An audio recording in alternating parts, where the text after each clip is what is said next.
Today, Celsius reopens withdrawals for customers to get some of their money back. Cathie Wood calls out SBF while doubling down on her bullish outlook for Bitcoin. And Hyperledger Foundation's Daniela Barbosa discusses the cost and potential benefits of governments using private blockchains.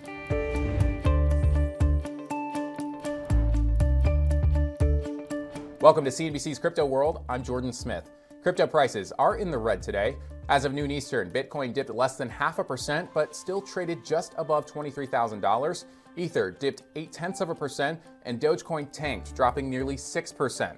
ARK Invest's Cathie Wood still sees Bitcoin rising to about $500,000 in the coming years, though. And while speaking with CNBC's Squawk Box this morning, she took a moment to praise the digital asset's resilience following the FTX collapse. If you look at what happened to Bitcoin, the network, and Ethereum, the network, they really didn't skip a beat. All transactions were completed. All smart contracts opened and closed. So I think that starting with 0809, which is when Bitcoin really debuted, and even more so after the crypto fallout this past year, the collapse in many companies, this idea of transparency and decentralization is taking hold. And Bitcoin and Ethereum are the two best manifestations of that in the crypto world. All right, let's talk about our top stories. First, Celsius is finally letting some of its customers withdraw their funds. The bankrupt crypto lender tweeted last night that eligible customers can withdraw 94% of their assets, with those customers being listed in a 1,400-page document. The other 6% of assets, well, those will be held until a court decides whether customers will get access. Back in June, Celsius paused withdrawals after the collapse of Three Arrows Capital. Then it filed for bankruptcy itself shortly after. Those bankruptcy proceedings led to new probes into the company, including an independent examiner finding, quote, Ponzi-like behavior with the way it allegedly used customer funds to prop up the value of its Cell token.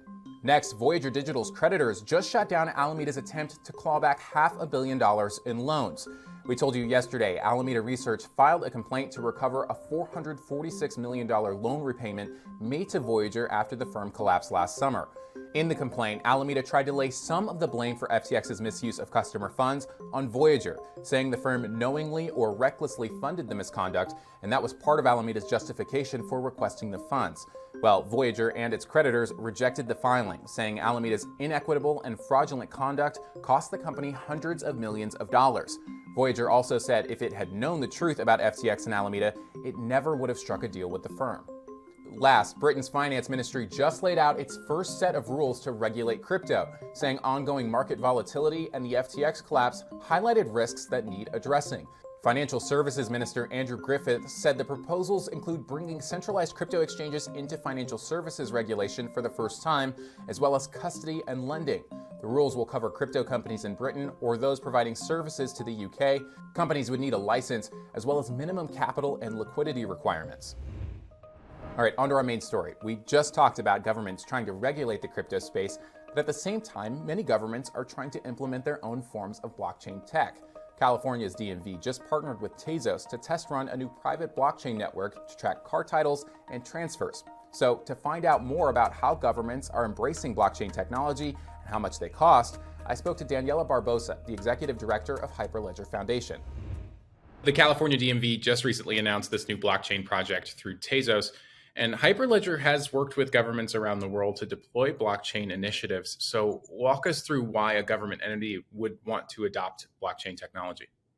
Yeah, and the California example is a great one because since the summer of 2020, they actually released a report. It was a roadmap around blockchain in California, and they since actually issued additional ones. And we participated in that working group for the California legislator, as we do for many other government organizations that we help support from a technology industry perspective. And that report and the work that came out of that report, I think, really helps with the DMV story that you're covering today, because government institutions, both at the federal and at the state level in the U.S., across pan-Europe, as well as in Asia-Pacific, are really looking at adopting distributed ledger and blockchain technology for really the long-term value of transforming the way that they operate, that they provide public services to optimize things like speed and security and efficiency. And really, what consumers want, or residents, the general resident wants, is trust in those global systems.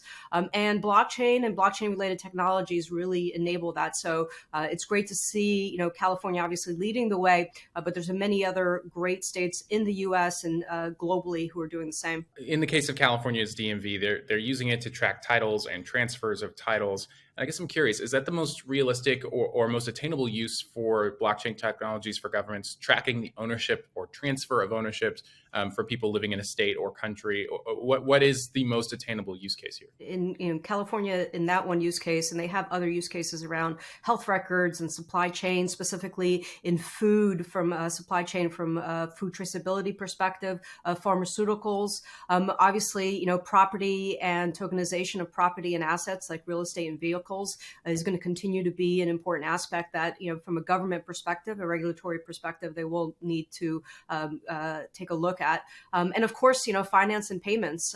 How do you move payments and finance around? There was lots of talks around when COVID hit, and there was a lot of payments from the government. How could we facilitate that? How can blockchain make that easier? And obviously less fraud resistant as well, or fraud resistant. So speaking of payments, I think another area that Hyperledger is working on is a tax collection initiative in the EU. Can you talk about that initiative and what does that entail?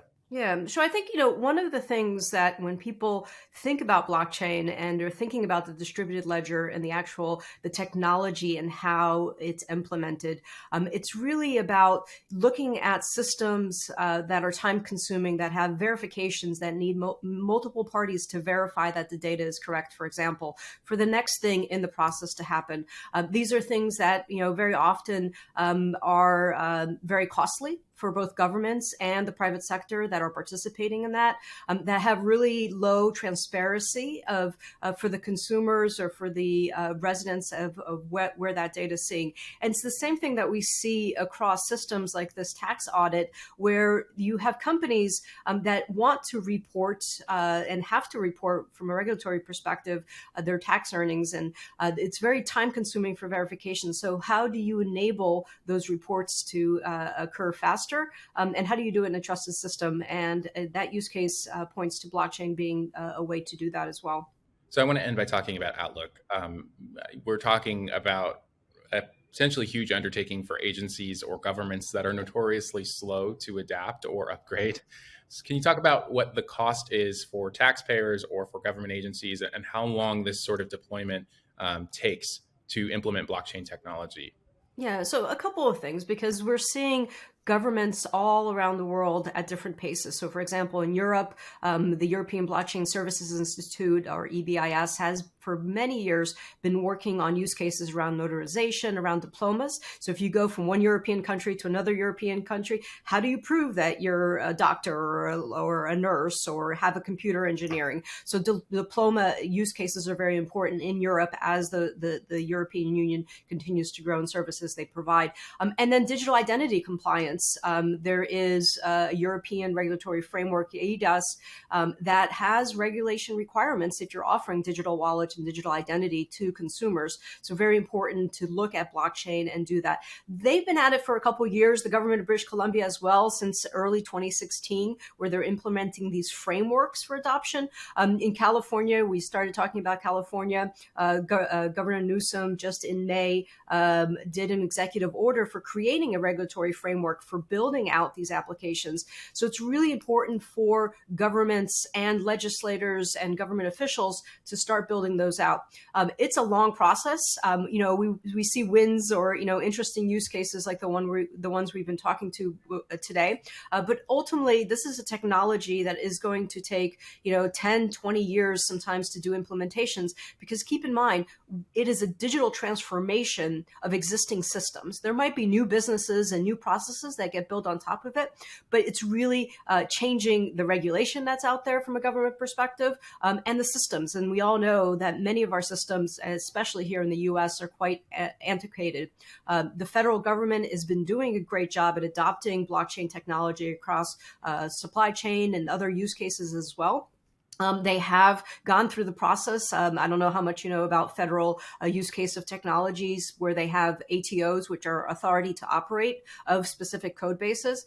They've gone through the process for one of the Hyperledger Foundation distributed ledgers, and they're going to the second, hopefully by the end of summer. So when you see federal agencies adopting the technology and going through that very long federal supply acceptance process, we know we're getting close, but it is going to take a long while. All right, that's all for Crypto World today, but we'll be back again tomorrow, and we'll see you then.